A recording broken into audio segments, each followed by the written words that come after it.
Hello everyone, welcome back.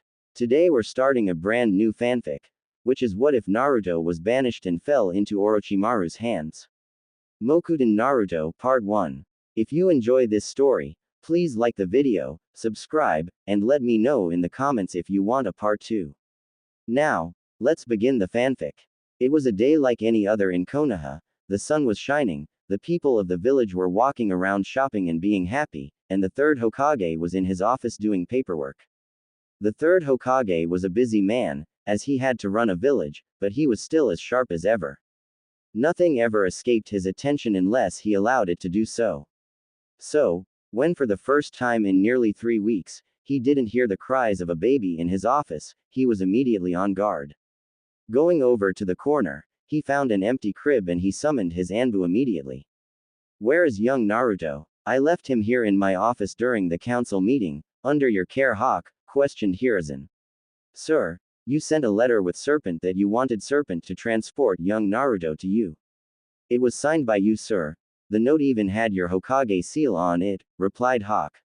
"Serpent. But that's the code name of Orochimaru. We don't use that one anymore," muttered Hiruzen under his breath before his mind put together some pieces and said, "Gather all of the Anbu. I want Orochimaru and Naruto found and brought to me, unharmed if possible, for the snake, and any other condition will be unacceptable for Naruto." Hiruzen and his top agents raced through the village before Hiruzen was summoned by Shark to an underground bunker, one like where they found Tenzo. Unsure of what he would find in the bunker, Hiruzen opened the bunker and traveled to the main chamber. There he found Naruto, alive and well if not a bit dirty, and a note. "I think that this experiment will work better than any of the others, sensei. Orochimaru." Hiruzen was careful to watch Naruto closely from that day on, but nothing ever came of it. So Hiruzen, still nervous about a sleeper agent situation from Naruto, decided that at the age of 6, Naruto was to enroll into the academy. Naruto age 9. Naruto Uzumaki, you are to perform the clone jutsu. You will need at least 3 clones to pass this portion of the test and to pass in general, said a generic chunin. Naruto shook his head and handed the chunin a scroll from the Hokage that basically said, "Naruto had an ocean of chakra. A basic clone is like trying to use an eyedropper to remove all of the water from the ocean." Generic chunin number 1 looked at generic chunin number 2 and shrugged. "You passed, kid." Naruto age 10. Ryo-sensei. I did it, said Naruto from standing on top of a small lake, having been able to master water walking. "Good job, Naruto. Let's see if you can spar with Carry on top of the lake," replied his sensei before Naruto watched the brown-haired girl on his team race towards him, making him block. Naruto used his 2-armed block to push the girl backwards, causing her to swing her arms to try and regain her balance. Naruto used this to his advantage, sliding forward and slamming his elbow into her chest before dropping low and sweeping her legs.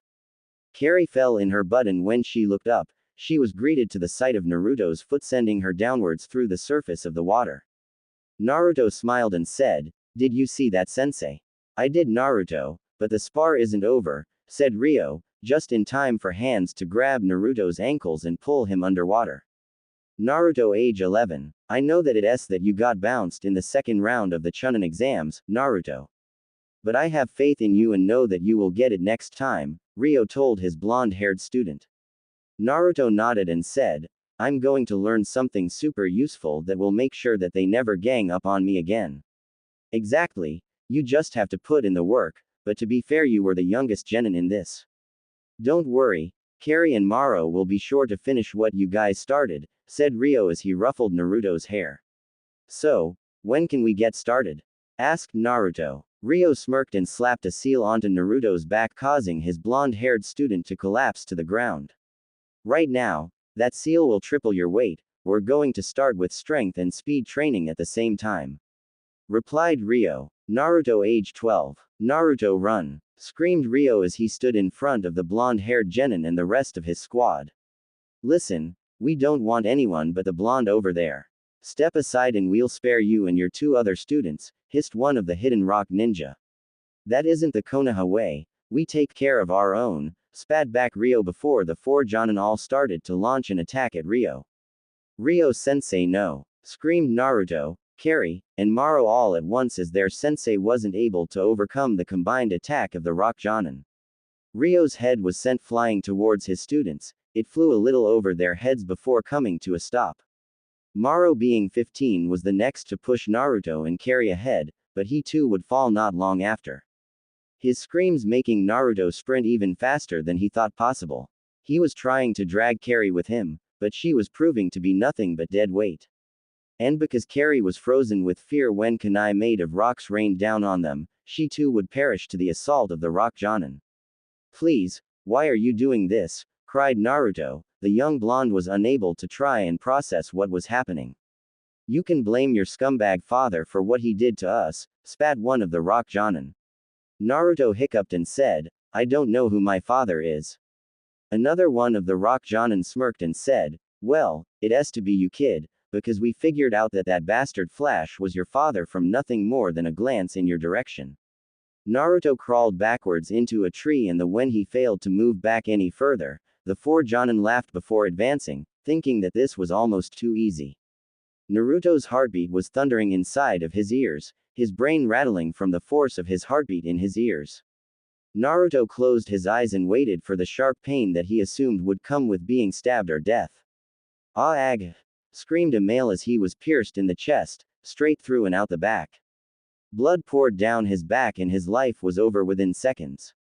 "You truly are pathetic, but I will not be allowing you to get us both killed," hissed a dark voice inside of Naruto's mind as Naruto realized that he was alive. Naruto looked up and saw that the tree that he had been against had suddenly grown a sharp spear that had ended the life of the man who was about to end his life. Naruto's eyes flashed a forest green, and suddenly the trees around him exploded around him, wrapping up the remaining three Rock Jonin, not allowing them to escape. "Please have mercy," screamed one of the Rock Jonin. Naruto's green eyes narrowed and he said, "Of course I will show you mercy." This caused the Jonin to relax until Naruto continued on to say, "The same amount of mercy that you showed my team, before the wooden wraps crushed the Rock Jonin into nothing." 2 weeks later. It was a day like any other. The sky was as clear as can be. The stars were shining in the night sky, casting twinkling dots of light onto the streets below. The moon was halfway to fullness, but shined brightly anyways. It was a typical night in Konoha. The village was at great peace in the middle of the night. However, that also meant that Naruto was trapped in one of his nightmares, like a typical night. "Triple AAGGGH," screamed Naruto as he woke up, his body covered in a light gleaming coat of sweat. Naruto wiped his forehead and let out a heavy sigh. It was just a dream, or rather a nightmare. It had happened almost every time he closed his eyes. He would see his team getting killed right in front of him. Naruto checked the time and saw that it read 3:15 a.m. before he groaned as he saw that today was the day. Today was the day that Naruto, a shinobi who had lasted his entire team, would join a team who had lost a single shinobi. Team 7, Kakashi Hatake, Sasuke Uchiha, Sakura Haruno, and Kizo Soto had left to the land of Wave, and Kakashi, Sasuke, and Sakura had returned with a scroll that held Kizo. It was strange to see that just 2 weeks ago, both of the teams had been whole. Team 13 had been a team that Naruto had grown very close to. Team 7, it felt wrong to say that he was a part of that team. Nevertheless, Naruto was a shinobi, and a shinobi must always perform his duties, and being on Team 7 was his latest assignment. So, with a heavy sigh, Naruto got up and prepared himself for the meeting with his new team. Hokage's office. Kakashi was early to this meeting, and by early, I mean only 45 minutes late. Hiruzen looked every single one of his 60-plus years of life at this point. Kakashi looked as unconcerned as ever, but the Hokage could see that Kakashi was basically a nervous wreck. The silver-haired Jonin hadn't turned the page on his book since he entered the room, while the book in question was tilted slightly downwards, showing that Kakashi had no interest in reading it at the moment.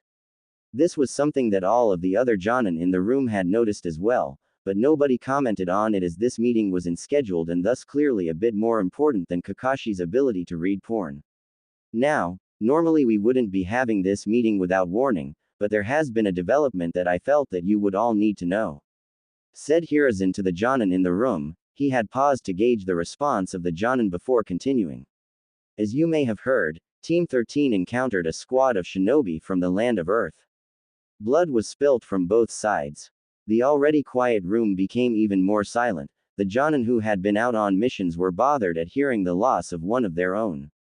A team of Iwa Jonin had attacked a Genin team, while was not unheard of, was frowned upon. I saw we order their heads on a pike. The blatant attack of our shinobi can be seen as an act of war, hissed Asuma. Asuma had barely whispered in anger, but the room was so quiet that Hiruzen heard his son anyway. Normally, I would agree with you, Asuma. If Iwa shinobi are targeting my shinobi, there would be no hiding them from me, not on this planet anyway, said Hiruzen in response to Asuma.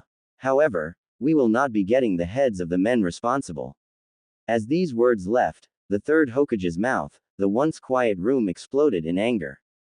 What? Are you kidding me? This will not stand. I'll kill them myself if I have to.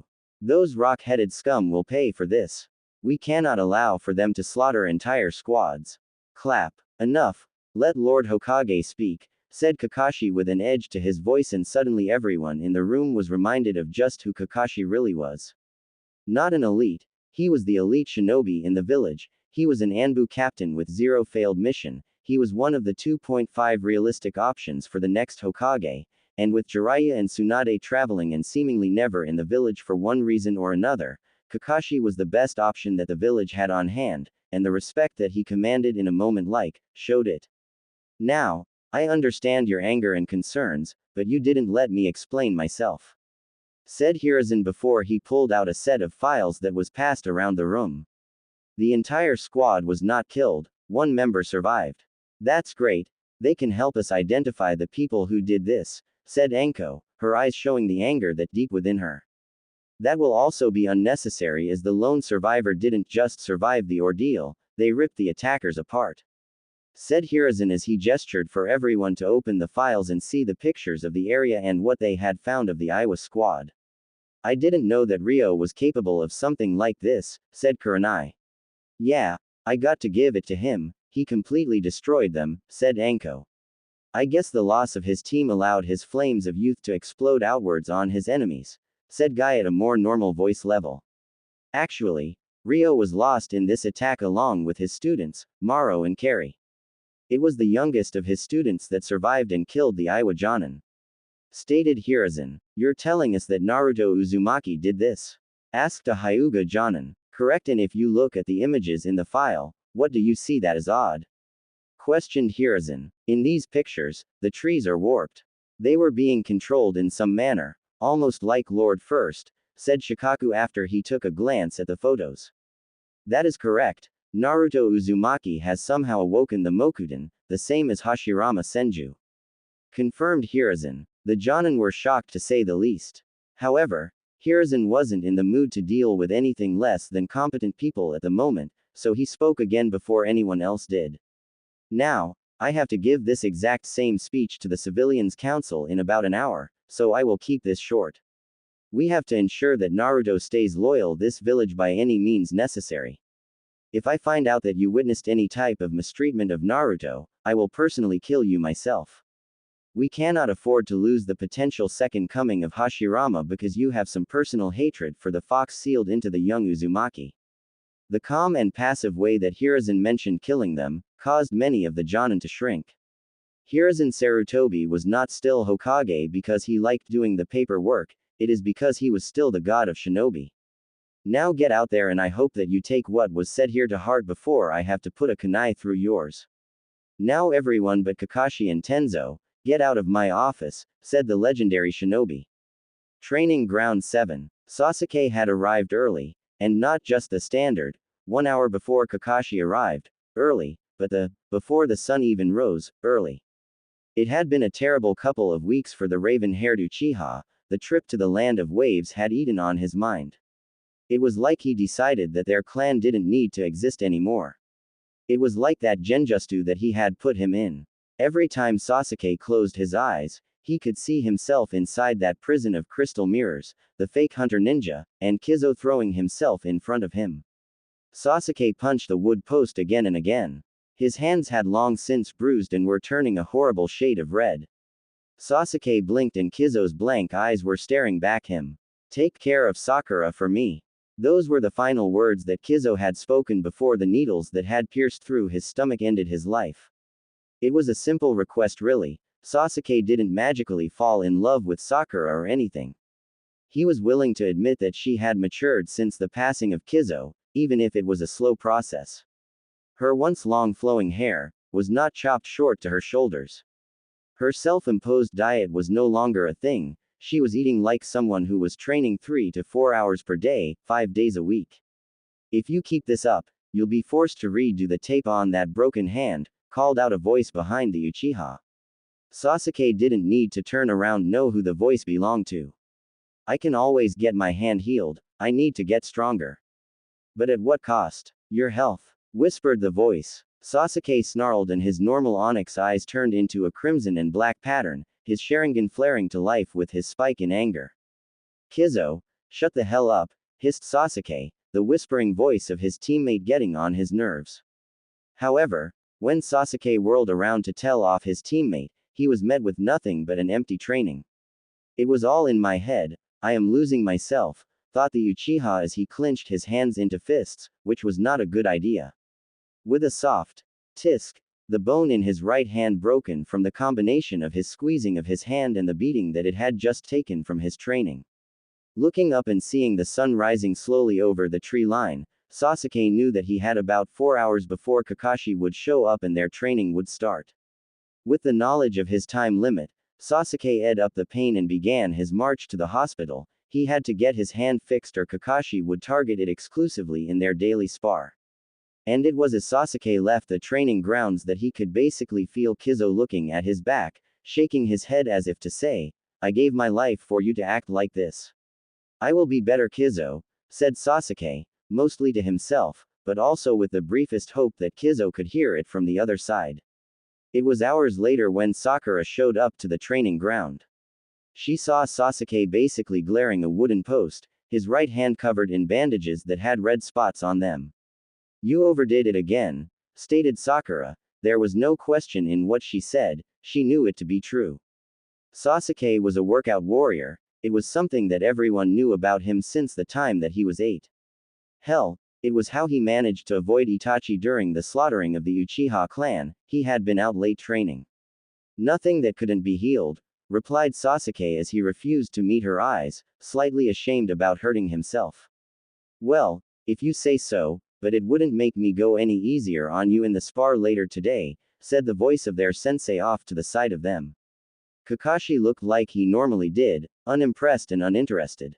Which meant that he was on high alert and was ready for anything at any moment. Sending his students an eye smile, Kakashi waved at them and greeted them with his normal, yo. What are you doing here, this early? Asked the pink-haired girl of the group. Me. I've been here since before doom and gloom over here broke his hand on the middle wooden post before sunrise. Replied Kakashi as he returned his attention to his book. Wait, you showed up 3 hours early today? Asked Sasuke. Sure did, lied Kakashi. He had seen Sasuke on his way to the hospital on the way to the Hokage's debriefing and had a shadow clone follow Sasuke and get the full story when Sasuke told it to the doctor who healed his hand. While lying was wrong, Kakashi also didn't give a shit. I like to mix up my schedule every now and then, said Kakashi as he turned the page of his book. Besides, I wouldn't want to make a bad impression on my new student. Both Sasuke and Sakura both froze. New student. They knew that eventually they would have to go back onto the active roster and that someone would be assigned to the team, but so soon. It had been only a couple of weeks, wasn't that a bit too soon? Kakashi, as if reading their minds, said, we are not going to be taking another mission for another week at the earliest and nothing outside the village for the next month. In fact, if I get it my way, we will not be leaving the village until after the summer Chunin exams in 10 weeks' time. Kakashi had apparently said the right thing as that managed to get Sakura to release a breath she didn't know that she was holding and for Sasuke to untense and relax. So, when will this new squad member be getting here? Asked Sakura. Oh, Naruto is already here. Or he's on his way into the training grounds, said Kakashi as he pointed at a figure that entered the training grounds. Naruto wasn't all that impressive, he was of average height at around 5 feet 6. He wasn't overly thin, He had more of a swimmer's body, lean and firm. His hair was shaggy and unkempt, his handband being the only thing that was holding it back from his eyes being overshadowed by his bangs. Speaking of his hair, it was the brightest shade of blonde that either Sasuke or Sakura had ever seen. His burnt orange shirt and black pants combo didn't seem like something that should exist, but he wore it anyway. Naruto, this is Sasuke Uchiha and Sakura Haruno, welcome to Team 7 inches, said Kakashi as he gestured to Sasuke and Sakura. Naruto's face didn't light up with happiness or anything like that, he just frowned and said, I really don't want to be here or on this team. And then Sasuke and Sakura both growled and Sasuke could hear the same voice that had haunted him for the week's snarl. And just like that, Sasuke's Sharingan blazed into existence and he launched himself at Naruto. Sasuke was by all metrics, an overly impressive genin. He wielded speed, strength, flexibility, and a mind second to none in his genin class. So, when Sasuke launched himself at another genin that wasn't named Neji or Rock Lee, the result was expected that he would catch said person off ground. That would normally be the result. Sasuke was the best in his class, but Naruto wasn't from Sasuke's class, hell he was from the class that graduated the year Sasuke started. So, Sasuke with his Sharingan activated and blazing, saw everything in slow motion. Naruto's arm lashed out and grasped his extended fist at the wrist. Sasuke's charging body froze in the middle of air as his entire body was being lifted by Naruto and his hold on Sasuke's wrist. Sasuke saw that there was very little surplus chakra flowing through Naruto's arm that was holding him up. This showed Sasuke that this wasn't some chakra-enhanced strength like Sakura used to supplement her strength, this was natural Naruto strength. With a jerk of his arm, Naruto sent the raven-haired Uchiha flipping backwards, and Sasuke landed on his feet onto to meet a fist to his face. Sasuke felt his cave in and suddenly he was skidding backwards, and luckily there was a tree behind him to stop his backward slide. Sasuke glared at the blonde-haired boy who clearly had no issue with what he was doing. Stop thinking like an Uchiha and start thinking like a shinobi, hissed the same voice from before in Sasuke's ear. Sasuke nodded and jumped to his feet and flashed through hand signs and started to feel the air in his lungs turn into deadly flames. That feeling ended when a fist buried itself into the stomach of the Uchiha genin. Naruto's green eyes meeting the red eyes of Sasuke.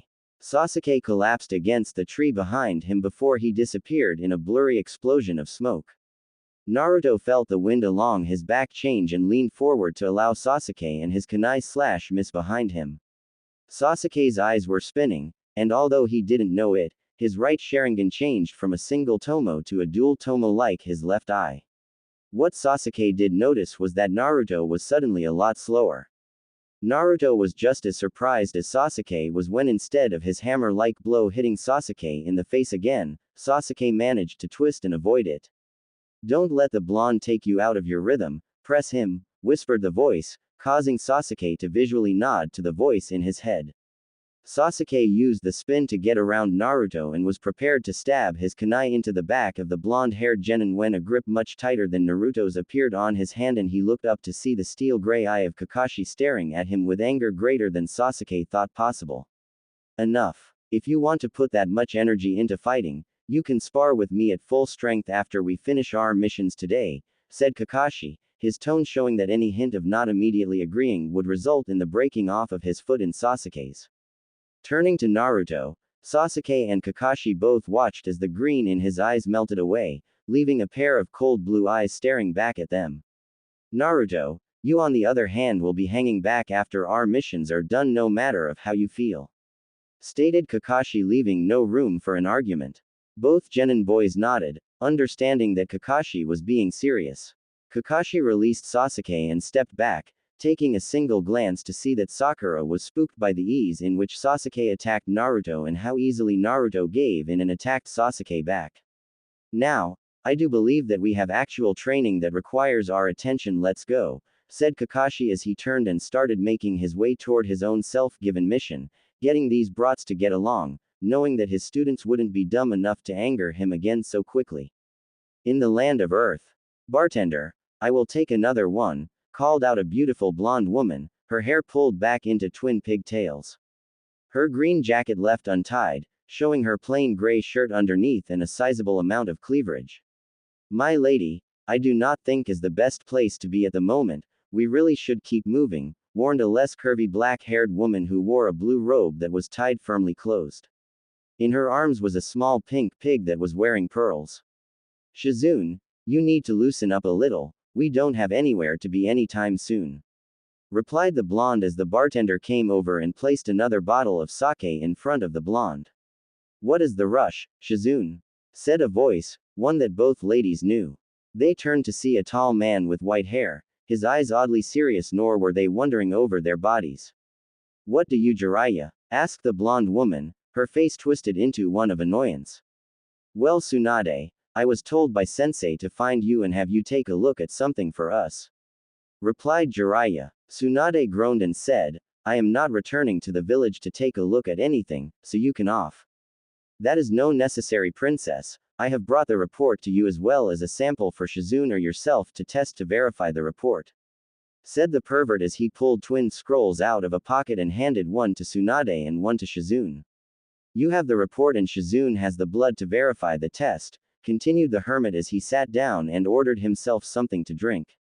Realizing that her former teammate wasn't going anywhere without her taking a look at whatever report he had just given her, she unsealed it and opened the folder. She looked at the name and groaned, before taking a look at what was highlighted before her eyes widened and she looked at Shizune. Shizune, I need you to take a sample of blood from me right now and compare it to the sample that the pervert just gave you, commanded the blonde Sanin. Shizune gulped but quickly unsealed and then used a syringe to take a sample of Tsunade's blood before going to the bathroom. She returned a couple of minutes later and said, Lady Tsunade, they're a close match. If I didn't know any better, I would say that they're half-siblings or were an interclan pair of cousins. But that would be impossible, as you are the last of your clan. Tsunade handed over the file in her hands and said, apparently not.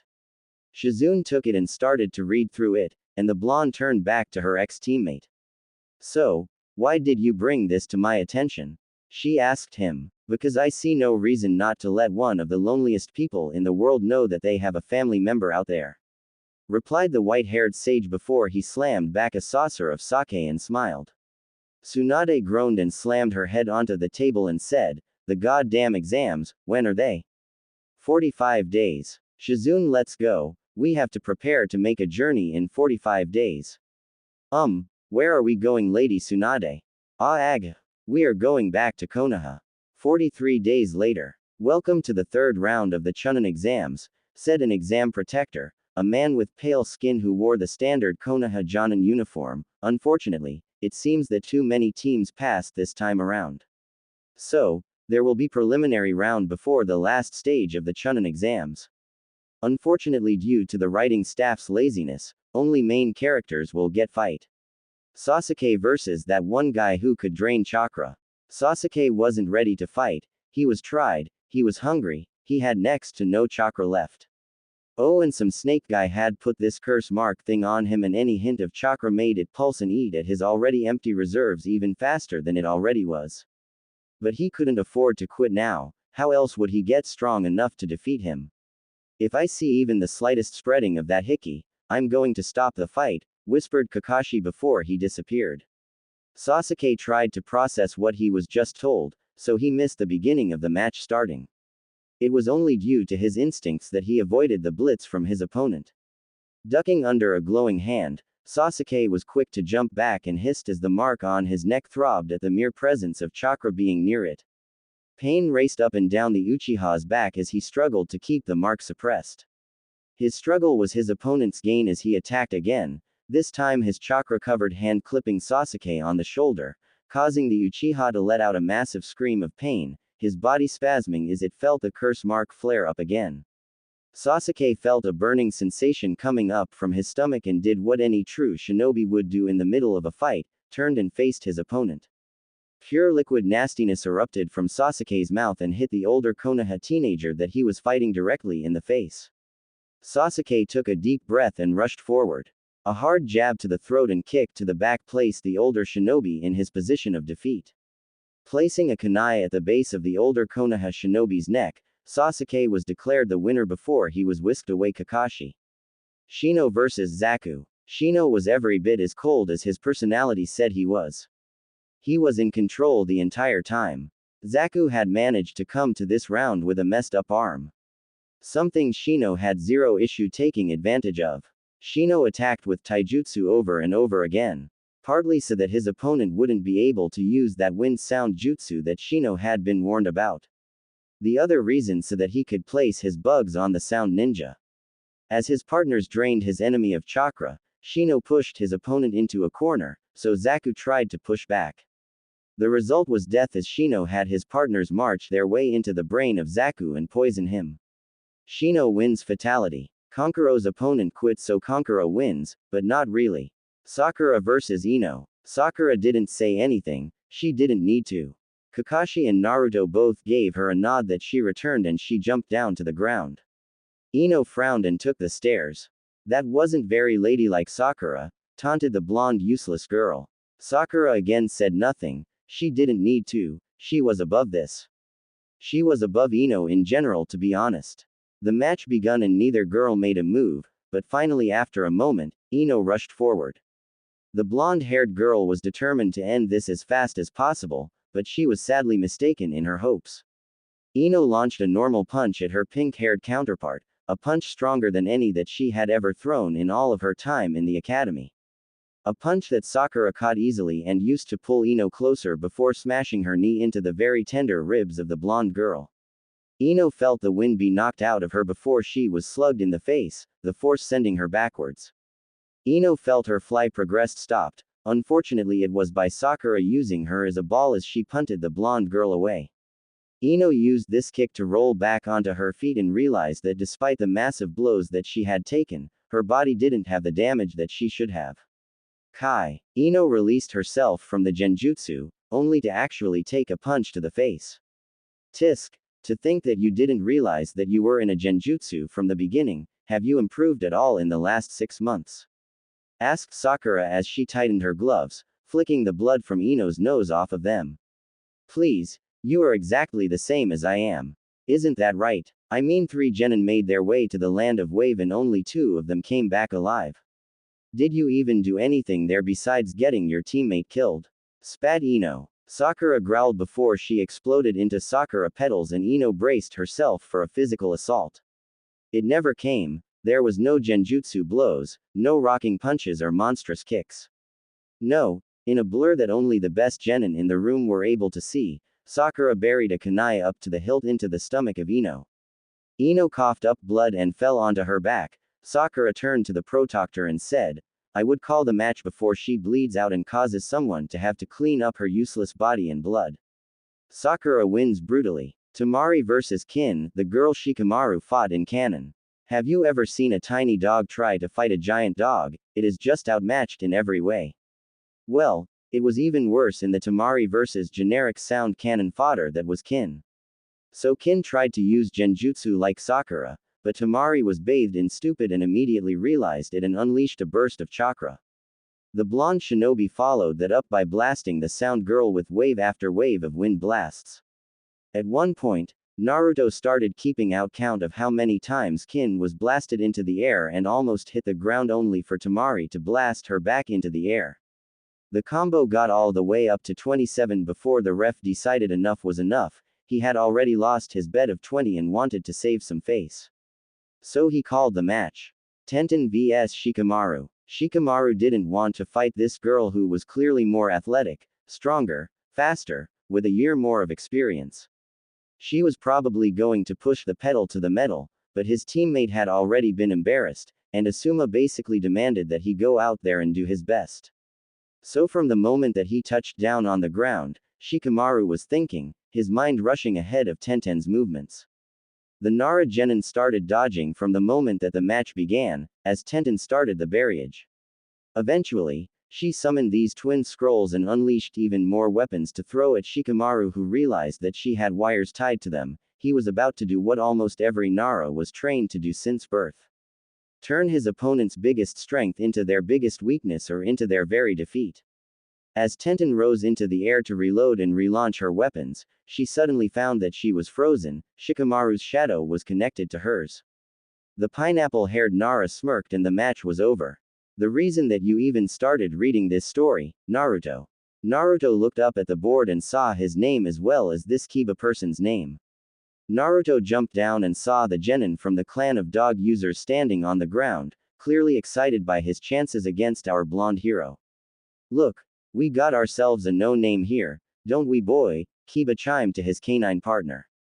The match started and Naruto crossed his arms in front of his chest, unconcerned with what the dog-like ninja before him had planned. Kiba snarled and rushed forward with impressive genin speed. Naruto twisted his body and avoided the first slash, the second slash was dodged by leaning backwards. Naruto jumped upwards and over the spinning swiping kick that Kiba tried to hit him with. Naruto sidestepped the white dog that had tried to launch itself at him from behind. Grr, is this all that you can do? Avoid my attacks like a coward, growled Kiba. I see no need to allow a wild beast who lacks the self-control to realize that he is outmatched, to touch me, replied Naruto in a cold tone that were reflected in his cold blue eyes. Akamaru, let's end this, yelled Kiba as he flipped his shinobi dog, a food pill that supercharged the dog's chakra system, making the dog all the more powerful. Kiba followed suit and downed several of the pills himself. The dog jumped on top of his owner's back and in a burst of smoke, there was a clone of Kiba on top of Kiba. Did this bring any kind of concern to Naruto? The short answer is no, and the long answer was absolutely not. Both Kibas raced to the blonde genin, punches were thrown and punches were caught. At the last second, Naruto lashed out and grabbed both of the fists from both Kibas. Pushing upwards, Naruto pushed both of them off balance and landed a kick into the chest of the real Kiba. The clone Kiba slashed at Naruto, who ducked under the attack before sliding to avoid Kiba's kick. Jumping into the air and twisting into a tornado, Kiba managed to clip Naruto on his right side. Naruto skid to a stop, his black and orange jacket torn where Kiba had managed to graze him.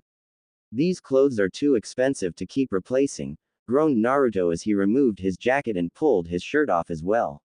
Nobody was surprised to see the 13-year-old genin was in pretty good shape, lean and firm. What did surprise them was the litter of scars and burns that covered his torso. The Jonin were more surprised than anyone, they knew what he held and what it did for his healing factor. To be scarred like this, he would need to have been hurt over and over, burned over and over to the point that they stuck on a body that was always healing. Naruto's chakra flared and suddenly Kakashi lifted his handband to reveal his Sharingan. Kurenai looked at him and asked, "What are you doing?" "Making sure that I remember this forever," said Kakashi.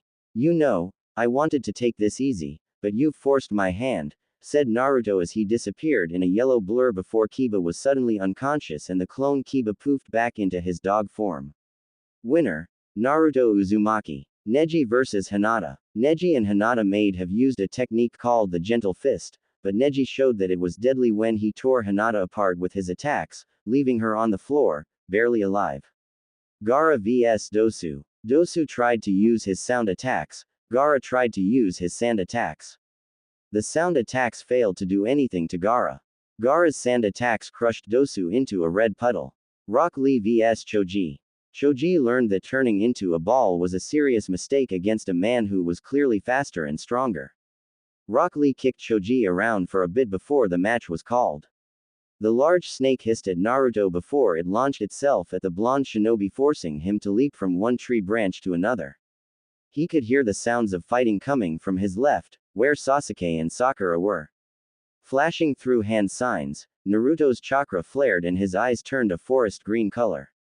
Drifting backwards, Naruto morphed with the tree and used this ability to escape the snake and travel towards his teammates.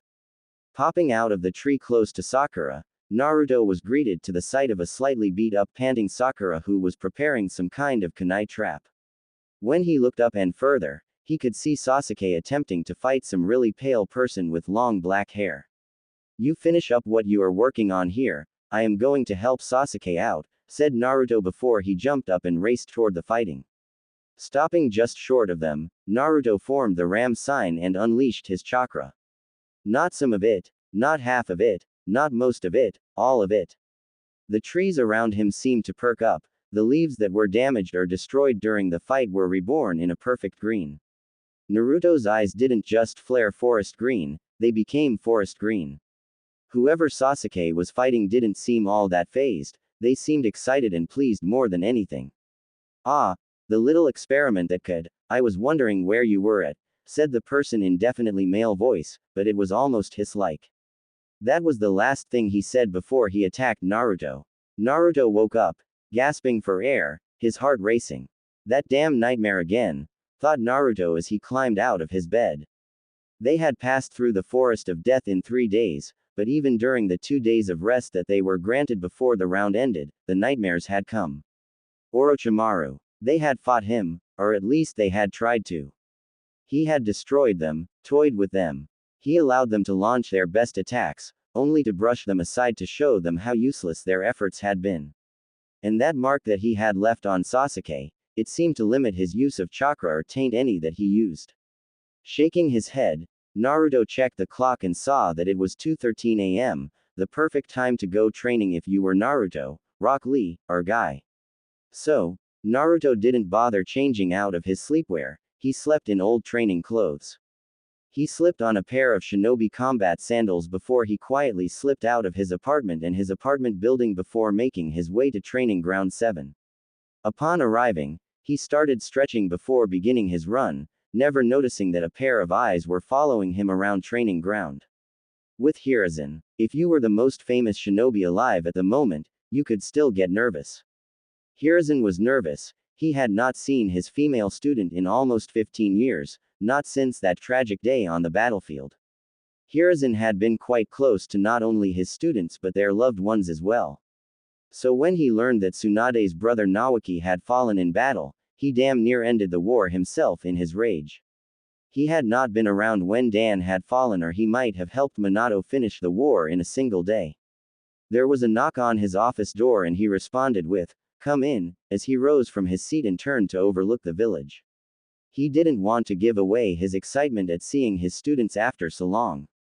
Jiraiya stopped by every now and then, paying for any and all damages Naruto caused in his pranking day, and when Naruto joined the academy, he paid for everything that the blonde had needed. Turning around as the seal on the door frame alerted him to the 3 humans and 1 pig entering, Hiruzen smiled brightly. "Tsunade, you haven't aged a single day. And look at little Shizune all grown up. Jiraiya, you are looking a little thicker in the stomach area than normal," greeted Hiruzen. Tsunade didn't smile, she didn't seem happy in the least to be standing where she was. In fact, she looked downright miserable to be in his office, but her eyes softened slightly upon seeing him. "Sensei, you've aged," said Tsunade as she gave him the once-over. "You old fool, how did they trick you into picking up that hat again?" was her rhetorical question as she stepped closer and pulled aged man into a tight hug. "One day, you'll understand why," whispered Hiruzen before the hug ended and Tsunade put on a serious face. "So this Naruto kid, is he really the son of Minato and Kushina?" asked the blonde Sanin. Hiruzen nodded. Tsunade rubbed her hands together and then asked, "How the hell does this kid have Senju DNA to that level in him?" "The kid is basically a full Senju. The Uzumaki were basically a branch family of the Senju who grew tired of fighting the Uchiha back in the old days. While nobody knows of Minato's parents, I do know that Kushina's mom was half Senju and her father was a full Senju," lied Hiruzen. Tsunade tried to rack her brain on who she knew Kushina's parents to be, but she had never asked the girl. They had only met after the destruction of the land of whirlpools, it would have been extremely insensitive to ask such a question. "Okay, so the kid is one of my kin, I can deal with this." Let's get his discharge papers ready," said Tsunade. Jiraiya snorted and said, "That kid couldn't leave this village if wanted to. You haven't met him, but he's basically driven with the goal to become Hokage. And the council would never allow a Senju male who just so happens to be the holder of the Kyuubi to leave this village." Tsunade glared at her white-haired ex-teammate before saying, "Like I give a shit what some old farts have to say. I would love to see them try and stop me." Hiruzen sighed, "I will not be forcing Naruto to do anything that he doesn't want to do." Shizune spoke up for the first time and asked, "Well, why don't we ask him? I mean, it is probably too late right now and he is most likely sleeping, but later after sunrise, we should ask him." with Naruto who was in the middle of a workout and most definitely not sleeping. He was covered in sweat, the running followed by the push-ups, sit-ups, the punches, the kicks. All of that on a body that was already lacking sleep. But he was still up, still pushing himself.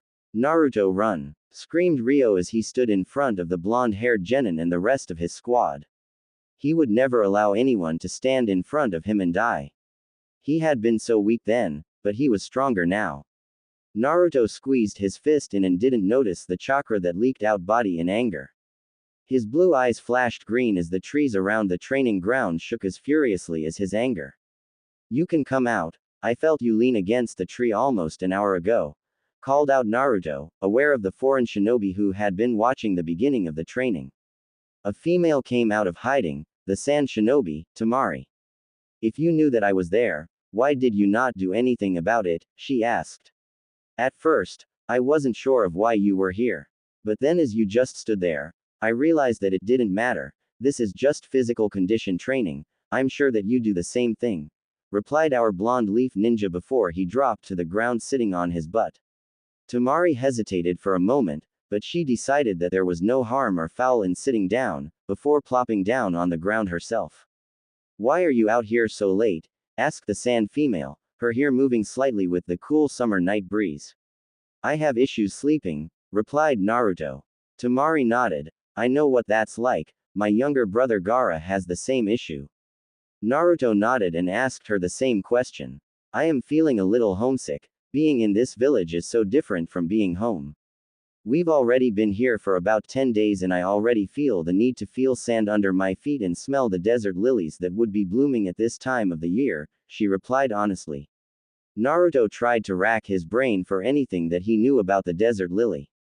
His hands formed a ram sign and he poured chakra into the ground in front of Temari and she watched in awe as a single pale six-petaled flower bloomed right before her eyes. The foreign flower grew until it was eye level with her before Naruto came over and broke it at the base and offered it to her.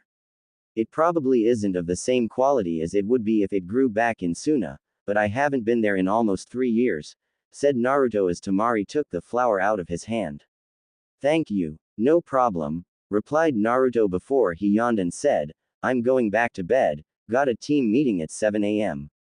Temari watched the blonde walk away and her sensei appear next to her. Baki took a look at the flower and asked her, do you think he will be a problem? Temari looked down at the flower and said, you didn't feel what we felt in the forest of death, he's already a problem. A problem that not even Gaara wanted to deal with in there. Baki growled and said, then when the time comes, we'll just have to make sure that this problem isn't going to get into the way. 7:32 a.m., Training Grounds Number 7. Naruto walked in to see Sasuke looking at Sakura who was trying and healing to cover her hand in some kind of chakra. Sasuke was trying to give her pointers using his Sharingan to point out when she was spiking and when she was dipping. Kakashi was nowhere in sight, but then again he was usually about 40 minutes to 1 hour late to anything that wasn't a mission or critical training. Right as Naruto got close to his teammates there was a burst of smoke and Team 7 was greeted to the sight of a group of 5 individuals. The first was their sensei Kakashi, someone they were used to seeing.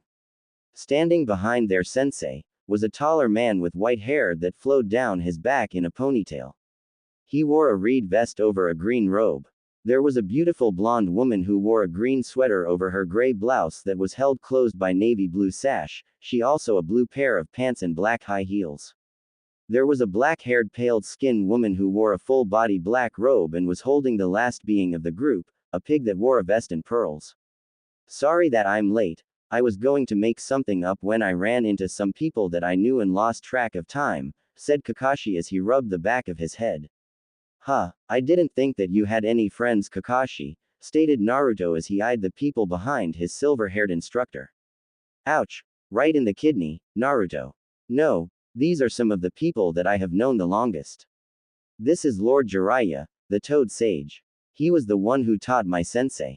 This is his teammate, Lady Tsunade, the legendary medic, she's as good a drinking partner as you can get. This is Shizune, her student who is basically second to none other than Lady Tsunade in terms of medical ability. And the pig is Taunton, she is the pet of Lady Tsunade and Shizune. Kakashi replied, introducing his team to several of the most legendary shinobi to ever grace the Hidden Leaf Village. Sakura gasped and asked, "You know two of the legendary Sannin, well enough to call them your friends?" To which Kakashi nodded. "Then that means that we have met all of them then," stated Sasuke, causing Tsunade to look at Jiraiya, who already had known these, and just shrugged. "Well, then congratulations. But I am here for the blonde runt over there," said the blonde medic. Naruto looked around before Tsunade grew impatient and grabbed him by the front of his shirt and began to drag him away. Jiraiya laughed and followed after the pair of yellowed-haired people. Kakashi sighed and Shizune simply ignored the actions by her master. She was used to it after all these years. The black-haired medic put down Taunton and looked at Sakura and asked, "Were you just trying to make a chakra scalpel? Because I can help you with that better than the scroll could." With Naruto and the two Sannin. "Listen here, lady. Put me down or so help me." Started Naruto before Tsunade used her otherworldly strength to toss the blonde genin ahead. Jiraiya snickered but said nothing as he let the two family members get introduced to each other. "Watch who you threaten, brat, because I can rip your legs off and use them to beat you," spat Tsunade. "Look, I don't know what I did to you, but you probably deserve the prank," stated Naruto from the ground. "Prank? What? No, I am not here because of a prank," said a slightly confused Tsunade. "Oh, okay then. You have my full undivided attention then," said Naruto as he rolled into a sitting position on the ground. "As you know, my name is Tsunade Senju. I was given a report about someone with DNA similar to my own, so my student Shizune tested both of us and it would see that one Naruto Uzumaki has a DNA match percentage close enough for us to basically be brother and sister," said Tsunade. Naruto made a face of disbelief. "If you were my sister, I think I would have known that. I mean, come on, I would not have been treated the way that I have been if I was related in any way, shape, or form to one of the greatest shinobi to ever come from our village," stated Naruto. "You got that right, you most certainly wouldn't have been treated any kind of way by this village because you wouldn't have lived here. Speaking of which, I have some paperwork for you to sign, so that we can leave this place," casually said Tsunade. "Yeah, I don't care how much of a legend you are. Hell, I don't even care if you really are related to me, I am not going anywhere. You can't become Hokage if you don't live in the village," replied Naruto, crossing his arms over his chest. "You really want to take up that title? I thought they were joking, because only a fool would want to be Hokage. Listen, kid, Grandpa and my grand uncle were both Hokage, they both died in battle. The fourth Hokage wasn't even 30 before he bit the dust. Honestly, Hiruzen Sensei doesn't have that much longer either. He will either croak from old age, fall in battle, or from chakra poisoning," snarled Tsunade, causing Jiraiya to frown. "Then I guess, I will have to change that then. We learn history so that we do not have to repeat it. Well, then I will be better than all of those who came before me. I will be Hokage, I swear it. And I never go back on my work, it is my nindo," claimed Naruto. Tsunade and Jiraiya looked at Naruto and neither of them saw the blonde genin before them. Tsunade saw her brother Nawaki and her lover Dan, while Jiraiya saw a younger Minato and a red-haired Nagato looking back at him. Tsunade turned around to keep Naruto from seeing the tears well up in her eyes before she said, "If I can't convince you, then I guess I will have to stick around so that when you realize it for yourself, I can be there to catch you when you do." Naruto sighed before looking at the white-haired sage and asked, "Am I really related to her?" "Her grandmother was your great-grand-aunt as far as our records show, so I guess that makes her your cousin," replied the toad hermit before he cleared his throat and said, "Enough about that though, we have something more serious to take about. You are in the Chunin exams finals in 29 days. Kakashi is training Sasuke on how to use the Sharingan and move at a higher speed. Sakura is learning medical ninjutsu for her own reasons and the combat ability to tear people's muscles apart. That just leaves you, and while I am sure that Tenzo has done a great job getting you used to that new ability of yours, I am sure that someone like myself would be best to push you further," said Jiraiya. Naruto looked at the master spy before shrugging and saying, "Your job is to know everything going in the village. You are the lone seal master that we have left, so I imagine you would be keeping close tabs on me for shinobi reasons." I guess I can train with you for the month, but as long as you take it as seriously as I do. I mean, this is a great opportunity for you. How many people can say that they train 2 Hokages, right? Jiraiya let out a bellowing laugh before he ruffled Naruto's hair and said, Kid, you have a long way to go before you can even hold the jockstrap of a 13-year-old Kakashi, let alone a Hokage-level Minato Namikaze. Naruto's face twisted into a pout before he nodded in understanding. Jiraiya then pulled a large scroll of his back and asked the blonde genin, what do you know about summons? Naruto was fidgeting with the bandages wrapped around his right arm. It was slightly tighter than he would have liked, his arm was slightly more damaged than he would have liked. Jiraiya had warned him against last-minute training, which he had ignored. So, when the Toad Hermit had come to check on him this morning, Naruto was surprised and the jutsu blew up in his face, or rather his arm. Naruto glanced down at his arm that was slowly and steady healing, but ever since that day when he lost his team, he wasn't healing at the same rate. It was like unlocking his wood release slowed down his healing. Looking around, Naruto ignored Sakura because he wasn't all that interested in her, complaining that Sasuke didn't accept a date from her yet. She had come far in the time that Naruto knew her, but she was still annoying. Rock Lee was basically vibrating in place with excitement. Sasuke was brooding off to the side slightly. There was a red mark on his face from when Sakura took offense at him leaving the village for an entire month without saying anything. Gaara was chilling, like really just there. Temari was standing with her arms crossed over her chest as she looked up the cage box where Naruto could see both the Hokage and the cage sitting. Shino was being Shino, which meant that he was like Gaara in that he was just standing there, waiting for the matches to begin. Kankuro looked slightly nervous, probably because he knew that he couldn't beat Sasuke. Shikamaru looked like he didn't want to be here. The proctor looked at the group of genin and smirked. That is right, kids, those stands are packed full of people who came to see you. With Tsunade. Did she have bad luck? Yes, she did. Did she know that she had terrible luck when it came to gambling? Yes, she did. Was it going to stop her from placing a bet?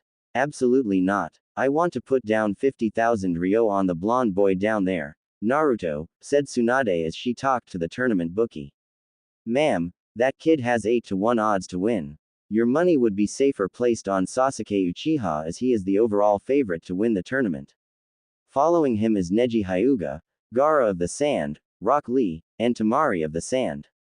The only people with worse odds than Naruto are Sakura Haruno and Shikamaru Nara, tried to explain the bookie. Listen, I didn't come here for you to tell me what is going on with the odds, I came here to place a bet. If you wouldn't take my money, I will simply have to go elsewhere and take it with me, spat Tsunade. Wait, Lady Tsunade, we will place 50,000 on Naruto Uzumaki for you, this is your ticket, said the man who was deeply confused. Back in the arena, alright, the first match between Naruto Uzumaki and Rock Lee, begin, said the proctor before jumping back. Rock Lee raced forward at the sound of begin and threw a punch right at Naruto's face. Naruto didn't blink at the speed and simply caught the punch. Might Guy in the stands was absolutely shocked at the sight of Lee's punch being so casually caught. What type of monster is that down there? He didn't even use chakra to enhance his body before catching that punch, that was all natural, commented Guy. He's a special case, Guy, replied Kakashi with a shrug. Using his grip on Lee, Naruto pulled Lee forward and slammed his other hand into his stomach. Lee groaned at the force of the blow, but used the closeness to twist and launch a kick at Naruto. Now upside down, Lee used one hand to launch kick after kick at Naruto. Naruto pushed Lee away and flashed through hand signs. Water style. Water bullet jutsu. Naruto's stomach expanded and when he opened his mouth, he shoot out bullets of water. They rocketed toward Lee, who zipped between the bullets as he moved toward Naruto again. Running up the wall, Naruto pulled out a kunai and threw it at Lee, who simply jumped to the side to avoid it. He didn't realize that there was a flashbang tag attached to it until it exploded in a blinding white light. Upon his vision clearing up, Lee was greeted by the bottom of Naruto's sandal. Lee rocketed into the ground and created a small crater to the surprise of the shinobi in the crowd. Naruto hit hard, very hard apparently. Flashing towards Lee, Naruto was cut off by two sets of weights being thrown at him. Lee followed them up with a kick to the chest when Naruto dodged the training equipment. Naruto crashed into the arena wall and smirked before poofing into smoke. A clone, but when, thought Rock Lee as he looked around for Naruto. Unfortunately for Lee, Naruto wasn't above ground and Lee was standing still. Naruto grabbed Lee by the ankles and pulled him down into the ground with only his head above ground. Lee gasped as he saw Naruto rise from the ground in front of him and glared at the blonde genin. Naruto just stared at the green-wearing opponent. Lee closed his eyes and Naruto was reminded that Lee's sensei was Guy.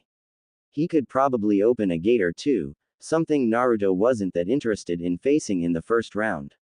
Reaching into his back pouch, Naruto pulled out two explosive tags and slapped them on both of Rock Lee's ears. "You either surrender or your head pops like a balloon," said Naruto as he made a hand sign and Lee felt the chakra waiting to be triggered in the tags. "I surrender," said Lee sadly.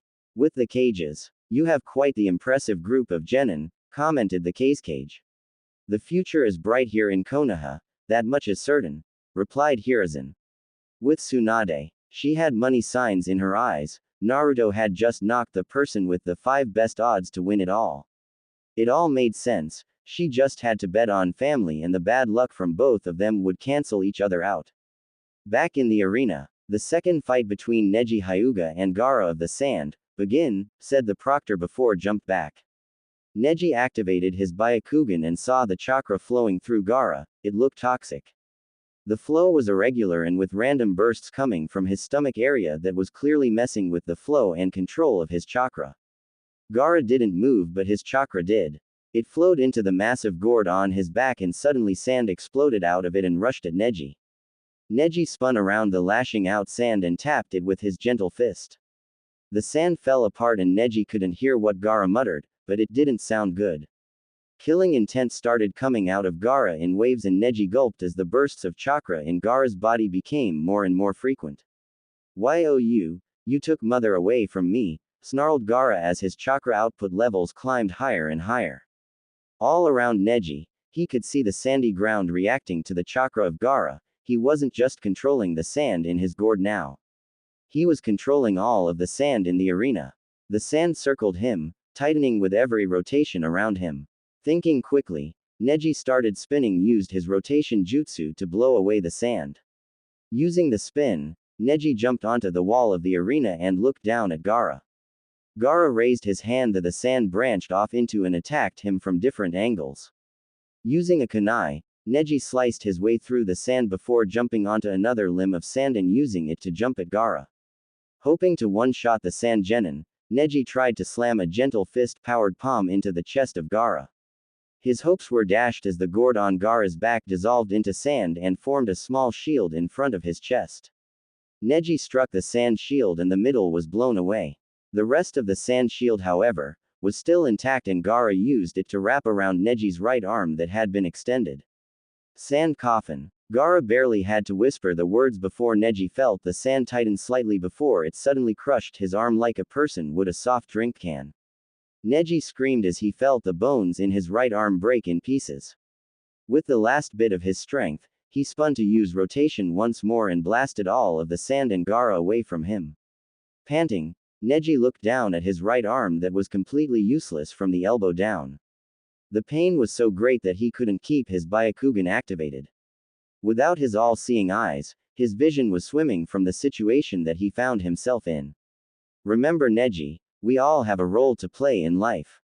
We go as far as the universe allows us to go," came the words of his father in his mind as he struggled to remain standing. This fight was basically over and Neji knew it. He was barely standing with one arm, not exactly the peak Hyuga conditions. "What's the issue? Have you given up already?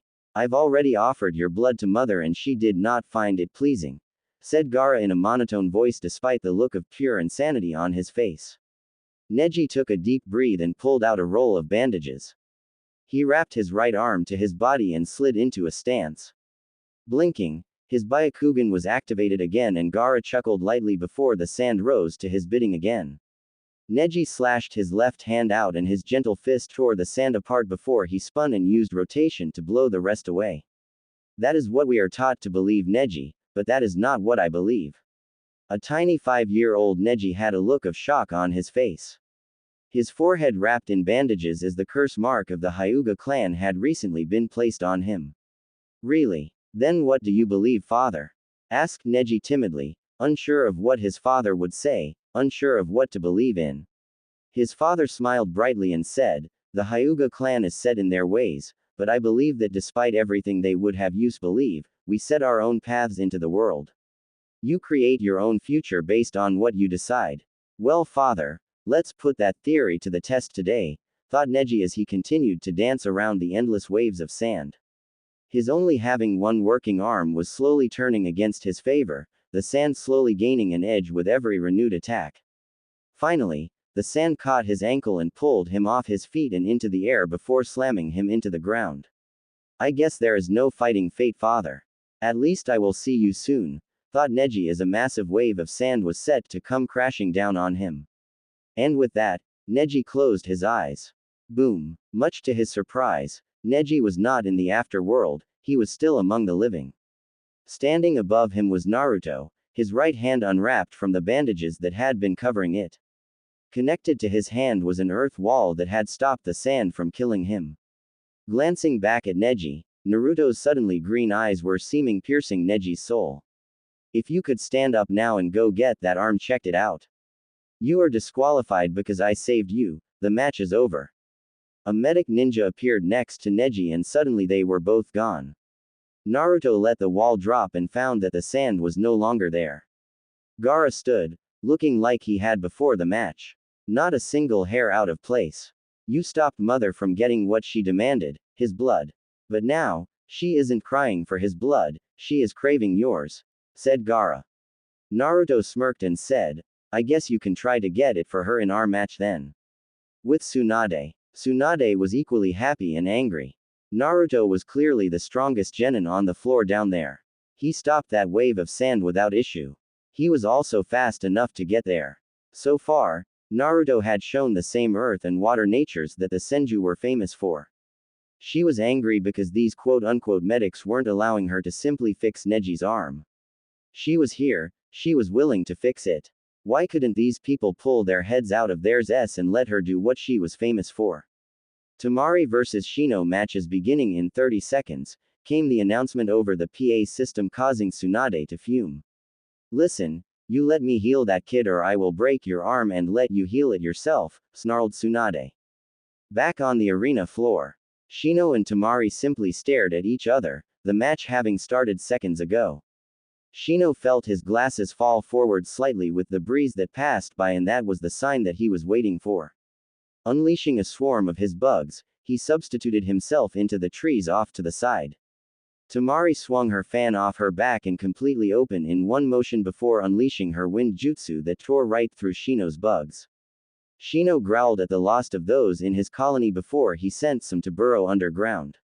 Sending more bugs to back up those that were just shredded, Shino launched kunai at Temari before racing to flank her. Temari heard the kunai splitting the air and blocked them with the metal frame of her fan before launching another wind blast at the approaching bugs. She ducked under a swipe by Shino and tried to backpedal as he attacked her from behind.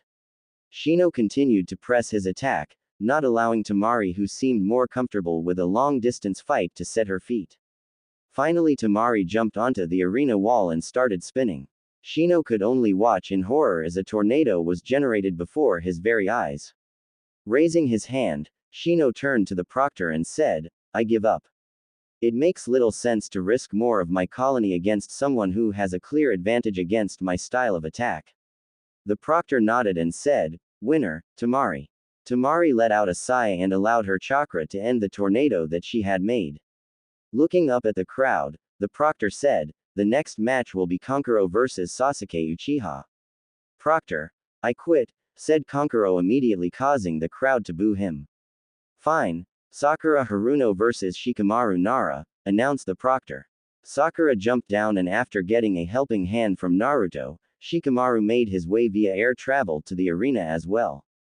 Begin. Sakura rushed Shikamaru, who waited until the last second to dodge and was immediately not happy with that outcome. Sakura's fist hit the ground and left a sizable crater. Geez, what do they feed the people on your team? Complained Shikamaru as he continued to dodge Sakura, who was trying to one-shot him. Shikamaru ducked under a kunai, only to have to dodge another and another. Gritting his teeth, the Nara heir slowly started to make his chess moves.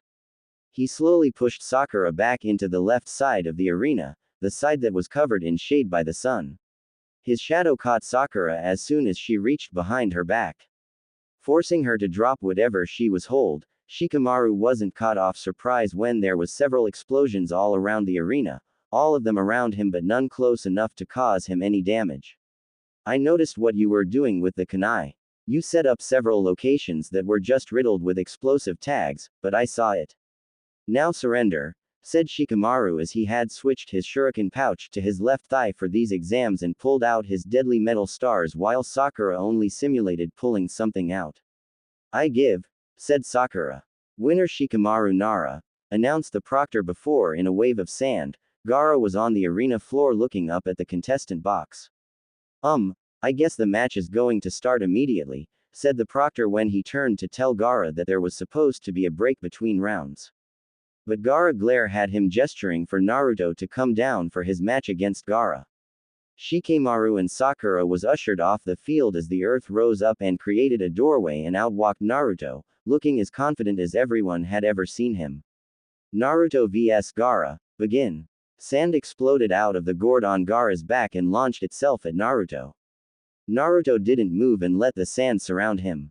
The sand wrapped around him and all of a sudden, the Naruto bulged slightly before exploding. You cannot defeat me with such cheap tricks, Uzumaki, said Gaara with a haughty tone as he looked up at the arena wall where Naruto stood with his arms crossed. Cheap tricks. Big talk from a guy who lets his mother do all the fighting for him, spat Naruto as he slowly walked down the wall, his chakra output rising with each step. Naruto raced forward and a wall of sand rose to meet him. Only it failed to meet him as he blurred from view and appeared behind Gaara. Throwing a kick at Gaara, Naruto was not surprised to see sand pop up to block the kick. Spinning with the kick, Naruto launched a punch at Gaara's midsection. The sand wasn't able to stop him in time and he skimmed the clothing of Gaara before jumping back to prevent his arm being getting trapped. That sand of yours is pretty fast, I can see that you do have complete control over it. It responds instantly. I wonder if you have the same level of control over mud, said Naruto as he flashed through hand signs. Water style. Large wave jutsu. Naruto managed to pull enough moisture out of the air for a massive wave of water to be sent at Gaara, whose sand immediately jumped to his defense and absorbed all of the water. Naruto smirked as he watched the sand darken with the weight of his water jutsu in it. Pulling out two kunai, Naruto threw them at Gaara and watched the sand rose to stop them, at a much slower rate. Before it was instantly, but now it was clearly a concerned effort on the part of Gaara with the way his face was twisted into a focused look. Naruto jumped into the air and blurred away, spinning through the sand's attempt to grab him. Naruto sped his way around the attacking sand and right at Gaara. Gaara gasped as Naruto was upon him and he soon hissed in pain when Naruto's fist made its introduction with his face. Skidding backwards, Gaara was stopped by his sand, but Naruto was already in the next part of his assault. Gaara felt a kick to the stop and then the punch to the face before he was grabbed and thrown into the air. While airborne, Gaara was met by two Naruto clones that slammed twin hammer kicks into his stomach, sending him down towards the real Naruto. That Naruto slammed his hand into Gaara's back and watched with no surprise when Gaara collapsed into a shell of sand. You switched out when they kicked you, said Naruto as he looked at Gaara, who rose from the sand across from Naruto. You annoy me, Uzumaki, stated Gaara before his chakra output rose and suddenly his sand was back to normal. Naruto glanced around before jumping onto the arena wall, looking as the sand and the ground impacted to create more sand for Gaara to use. The rising waves of chakra weren't the concern for Naruto, they were still so far beneath his own that he could match anything Gaara threw at him. No, it was the pulsing toxic chakra that was slowly leaking out with Gaara's own chakra. Naruto narrowed his eyes and knew that this must be the chakra of the one-tailed beast that was sealed inside of Gaara. Gaara started muttering things under his breath and Naruto strained to listen to what he was saying. No, please mother, I'm sorry, his blood, yes, I can give you his blood, nobody can stop us mother, said Gaara like the insane person that he was. The sand began to act erratic as it spiked randomly as the toxic Biju chakra started to spread through Gaara. The sand rolled back towards Gaara and Naruto watched as the sand covered him head to ankle as he became a smaller version of the Biju that he held. Gritting his teeth, Naruto was mentally slapping himself for allowing Gaara to simply transfer. It went against common sense to stand there and do nothing. Well, there was nothing that he could now but put down the beast that he led awake. Uzumaki, mother has demanded your blood. It cries out to her, she needs it. And what mother wants, mother gets. Snarled Gaara before multiple mouths opened on his sand-covered body and Naruto was forced to avoid some kind of wind jutsu. God damn it, next time I have to face an insane person, it wouldn't be the biggest mommy's boy in the world, said Naruto as he ran along the arena wall avoiding the wind that was slicing through the stone wall. As the jutsu ended, Naruto made a beeline straight for Gaara and went through hand signs along the way. Earth style. Hand of Terra. Naruto made one extra hard step and the crowd watched as the ground wrapped itself around his right left and moved up his body to his right forearm. Naruto's right arm was covered with stone from the elbow down. As fast as he could, Naruto slammed that stone-covered fist into Gaara's form. Gaara didn't even move, the blow clearly doing little to no damage. In the stands, Kakashi had his headband pulled up as he watched this match. Sensing and seeing the large amount of Biju chakra flowing through Gaara growing even larger, Kakashi had to warn Naruto. Naruto, watch out, your attack didn't do anything other than make him stronger, said Team 7 Sensei. Naruto made a face and turned back to look at the stands, as if to say, are you kidding me? This was something Gaara took advantage of as he slapped Naruto away and into the arena wall. Naruto grit his teeth as he felt Gaara pull on even more of his Biju chakra. Gaara snarled as more sand erupted from the ground and covered him. Naruto was left brain dead as he looked up as Gaara as he took the form of the Shukaku. With the cage, Hiruzen looked at the massive form of the Biju in the arena and then at the cage who looked shocked from the tiny line where you can see his eyes. Hokage Dono, I did not know that Gaara would do this. Yes, he has his moments but generally he is in control. It has been forever since he has fully transformed, said the leader of the hidden sand village. While this a concern, Gaara has merely transformed into the Shukaku, he has not released it. As long as he remains in control, we shouldn't have any issues, replied Hiruzen. Of course, but if there is any issue with his control, I will have my people ready to contain him, said the cage before he gestured to his bodyguard to come forward and whispered something in his ear. I don't believe that shall be needed, I'm sure that Gaara has complete control of the situation, replied Hiruzen with a smile. However, at that moment, Gaara chose to prove that Hiruzen was liar by giving up control of the large sand body that he created to the Biju that it was modeled after. You lose Uzumaki, feigning sleep jutsu, called out Gaara before he slumped over and slid into the sand figure's forehead for protection and prevention of being woken up. Ooh yeah, I'm free, sang the Shukaku. Son of a bitch, said the cage from his seat. With Tsunade before the transformation. Seeing Naruto go toe-to-toe with Gaara who had never been touched before, was making her see dollar signs in her eyes. This Naruto kid wasn't a brat, he wasn't a problem. No, this blonde-haired relative of hers was the mother solution. She was already counting all the money that she was going to make off this one bet alone. She could already see a future where she would just bet on Naruto and know that he would win. It doesn't get any better than this. Lady Tsunade, should we be worried about your cousin? That Gaara kid just transformed into a large version of his Biju, said Shizune. That pulled Tsunade out of her daydream about being able to buy her own currency with Naruto's success. Tsunade looked back at the match below her and it was her worst nightmare. Someone that she knew and slightly cared about was about to be murdered right in front of her. Lady Tsunade, this isn't that bad, Gaara seems to still be in the control of his Biju, said Shizune as she noticed that Tsunade was getting ready to leave her seat. You lose Uzumaki, feigning sleep jutsu, called out Gaara before he slumped over and slid into the sand figure's forehead for protection and prevention of being woken up. Ooh yeah, I'm free, sang the Shukaku. You were saying Shizune, spat Tsunade. With the Jonin. Su, are we really about to let this Gaara kid murder Naruto? Asked Asuma. Kakashi glared at the son of the third Hokage. Kurenai slapped him on the back of the head and looked at Kakashi. Gaara seems to still be in control, this might just be his finishing move, said Kurenai, trying to inject some hopefulness into the situation. Kakashi looked at Gaara with his Sharingan and grit his teeth as he watched the chakra build up in Gaara. You lose Uzumaki, feigning sleep jutsu, called out Gaara before he slumped over and slid into the sand figure's forehead for protection and prevention of being woken up. Ooh yeah, I'm free, sang the Shukaku.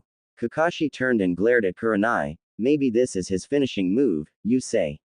Back with Naruto. Naruto looked at the Biju who was just unleashed on him. This was the Chunin exams.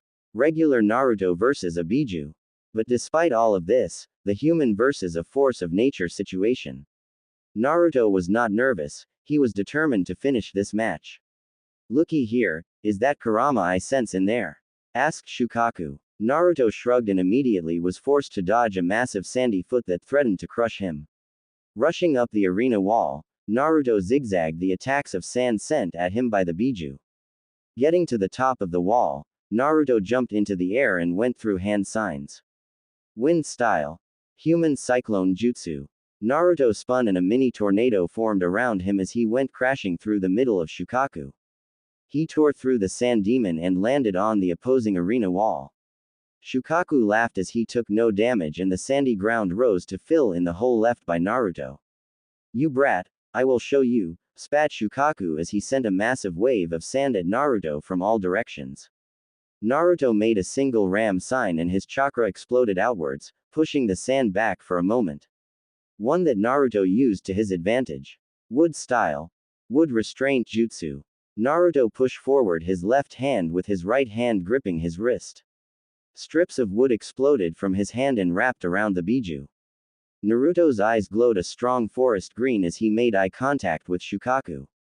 You were saying, said Naruto as he slowly closed his left hand as he suppressed the Biju. Shukaku tried to fight against the wood as it continued to trap him.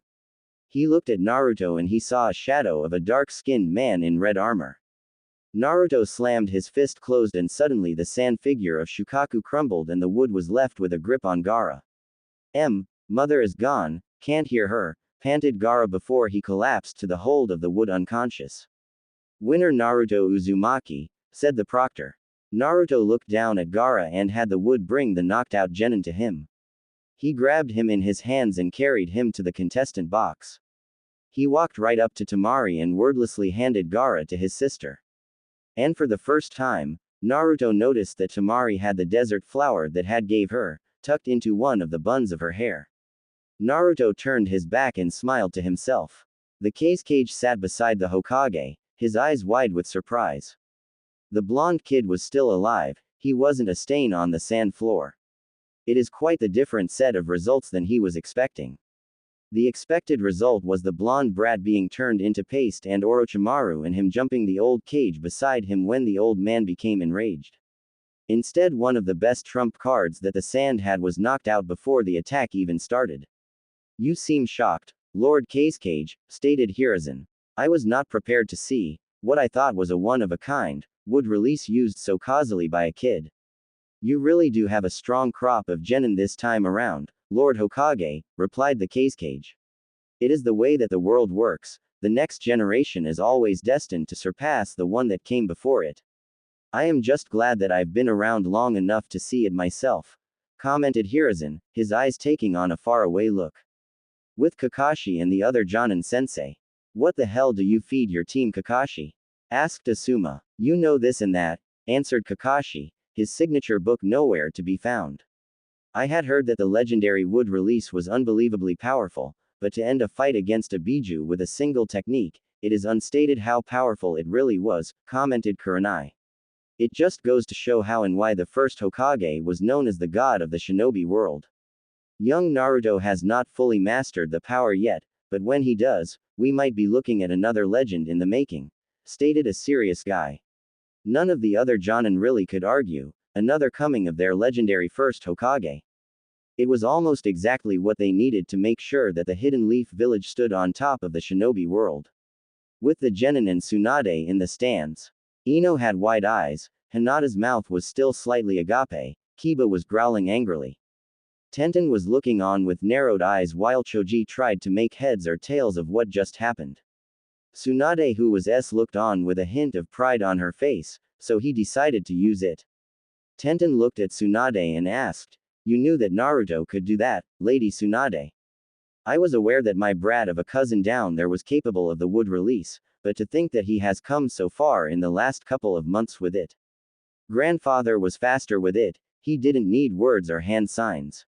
It is still impressive that Naruto could do what he did," replied Tsunade, her face not giving away any emotion, even though her tone told you how pleased she was. Hinata looked like she was going to say something, but she shook as she let out a nasty wet cough that made Tsunade wince. Walking over to behind the young Hyuga girl, she flared her chakra as she placed it on the heiress' back, immediately healing the remaining damage left by from the fight with Neji. "That should take care of that," said Tsunade as she looked at the arena as Sasuke and Temari both arrived on the field. "Down on the field. I didn't think that you would even show up," taunted Temari. "Like I would ever give up when I have already made it far. Might as well as see how I stack up against my peers," spat Sasuke. The proctor simply nodded and said, "Begin," before jumping away, leaving the two Chunin hopefuls to fight.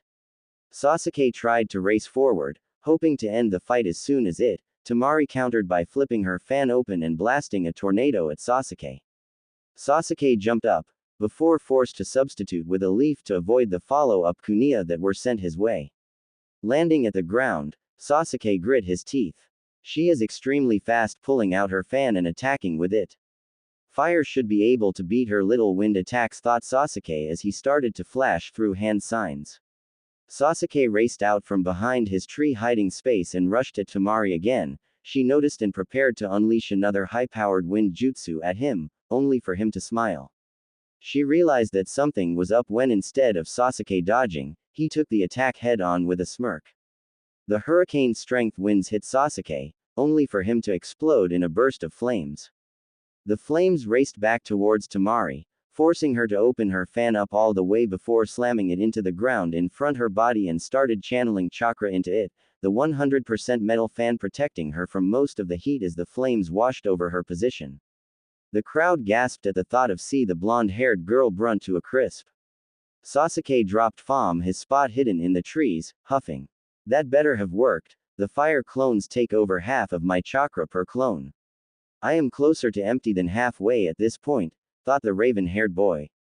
As the smoke cleared, Sasuke became irritated. This dumb blonde bitch was still alive and well, the only thing different was that the flower in her hair was gone. "Your fan is completely made of metal," guessed Sasuke upon looking at the fan stuck in the ground. "Yup. Paper would be worthless to a shinobi," answered Temari. Sasuke groaned and activated his Sharingan, which allowed him to see the build-up of the chakra in her mouth before he realized what was going on. The first wind bullet crashed into his stomach. The second cracked him in the shoulder and the third slammed into his face. Stumbling backwards, Sasuke struggled to fight the daze from the hammer-like blows. Growling, he jumped backwards and up onto the stadium wall, already making new hand signs.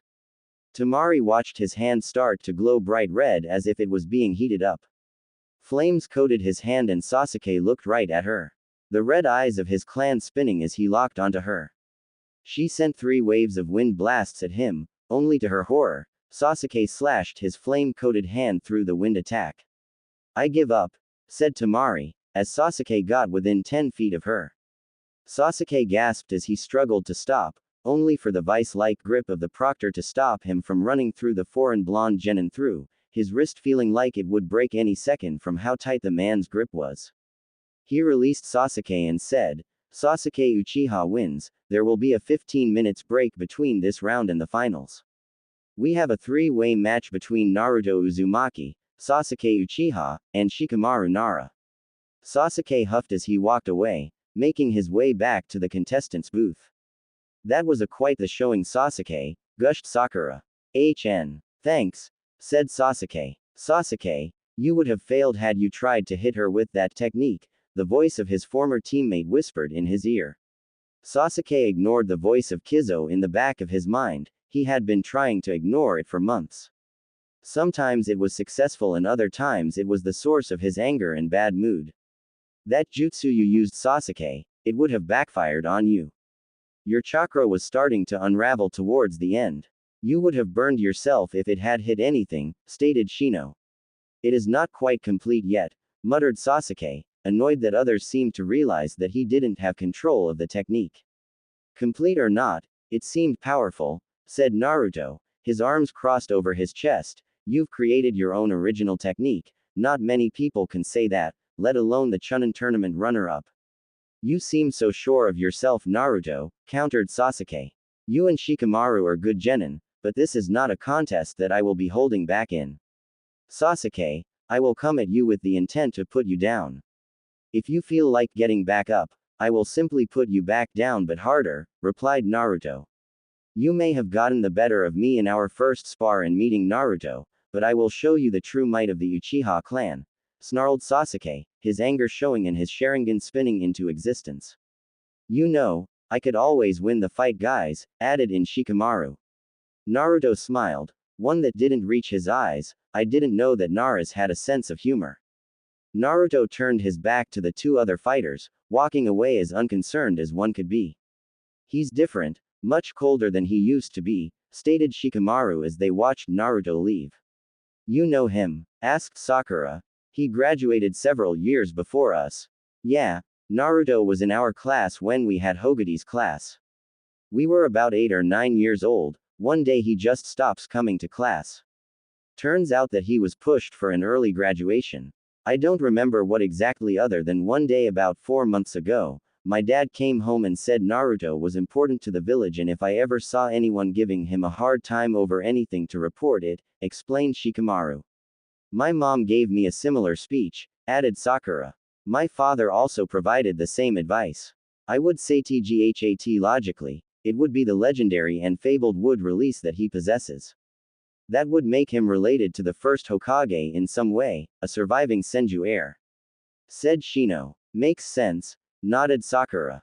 It's time, declared Sasuke before he jumped over the banister and plopped down on the ground as Naruto walked onto the arena field, Shikamaru running downstairs as someone Sakura said that they would tell his mom if he quit. Alright lads, this is it. To have made it this far, you are all Chunin level already. The promotion is not guaranteed but you clearly have the skills already. Put on a good show and the right people will make sure that you get their recommendation, said the proctor before he channeled chakra into his throat. For the final round, we have Sasuke Uchiha versus Naruto Uzumaki versus Shikamaru Nara. Begin. Sasuke looked at Naruto, expecting for him to be rushing him. Instead, Sasuke found him smirking at him, before gestured with his chin towards Shikamaru who threw a kunai so poorly that it missed Sasuke by a wide margin. You Naras are really that lazy that you can't even throw a simple kunai, mocked Sasuke before he felt his body stiffen, unable to move. You Uchiha really were the most arrogant, you dismissed me before the fight even started. Which means you missed me pumping my chakra into that kunai since we were upstairs. That terrible throw was never supposed to hit you, it just needed to be within 5 feet of your shadow, which it was, said Shikamaru. Sasuke grit his teeth but before he could make his move, he was knocked unconscious. The same person who knocked him out, caught him before he could hit the floor. Holding the last Uchiha in the village under his arm like a child would bawl, he smirked. Nars, you are of little concern to me. Leave before I make you a red stain on the wall. Shikamaru gulped as the man's presence was crushing. Turning to Naruto, the little experiment that could. I was expecting you to be here. Orochimaru, to return here after being banished means that I sentence you to death, screamed Hiruzen from the balcony. Sensei, that is you. My Kami, you look terrible. You have not aged well at all, mocked Orochimaru. Kakashi appeared next to Naruto, his headband up exposing his implanted Sharingan. Release him Orochimaru or you'll find yourself in a world of trouble, said Kakashi, his voice as sharp as steel. Little Kaka-chan threatening me. Mightily selfish of you to have what I want but deny me the chance to get it myself, said Orochimaru. Suddenly there was a poof of smoke and the entire Chunin arena was contained inside of a large purple barrier. A sound Jonin appeared behind Kakashi, only for the kunai that he tried to stab Kakashi with was ripped from his hand and plunged into his own throat. He was dead before he hit the ground. Orochimaru smirked as the cage booth suddenly was filled with gold dust and Hiruzen was forced to jump up onto the roof of the box. So the Sound and Sand village think that they can invade our village. You should have brought more help, Orochimaru, said Kakashi, his chakra levels raising as he grew more serious. Oh, but I did, said Orochimaru before throwing Sasuke at Kakashi, forcing Kakashi to move to catch his student. Kakashi's Sharingan spun as he was picked up the hand signs that Orochimaru made before he slammed his hands on the ground and up rose 4 coffins. 3 of them had simple numbers, 1, 2, 4. But the 4th one was labeled red. Hiruzen landed in a crouch next to Kakashi, his eyes trained on the coffins before him. Orochimaru, what have you done? Asked Hiruzen in horror. I figured since I was fighting my sensei to the death, that you would like to do so as well, chuckled before the coffins labeled 1 and 2 opened revealing the 1st and 2nd Hokage. Hiruzen, you've aged, noted the 1st Hokage. So, someone managed to recreate my reanimation jutsu. I am sorry about that, brother. It seems that my technique is being used to force us to fight the old monk.